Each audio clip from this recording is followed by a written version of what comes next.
अस्सलाम वालेकुम वरहमतुल्लाहि वबरकातुहू। आपके पार्टनर अपने दिल की बात सुनते हुए हमें दिखाई देते हैं। ये इंसान माजी में खामोश कंडीशंस के ऊपर थे या आपके और इनके रिलेशन के दरमियान जितनी भी डिस्टर्बेंस थी तो ये इनसे बहुत ज़्यादा खौफज़दा थे। लेकिन आज की डेट में इस इंसान ने अपने तमाम तर खौफों की जंजीरों को तोड़ दिया और ये अपने दिल की बात सुनने के ऊपर मजबूर हो चुका है।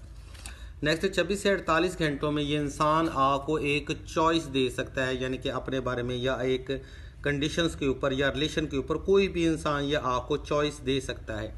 इस इंसान का आपके ऊपर एतमाद जो है वो बहुत ज़्यादा बड़ा है, यानी कि आपको ये इंसान छोड़कर गया था और बहुत सारे लोग जो हैं वो इसको छोड़कर गए थे आज की डेट में, लेकिन इस इंसान का जो ट्रस्ट है वो आपके ऊपर बहुत ज़्यादा बढ़ चुका है।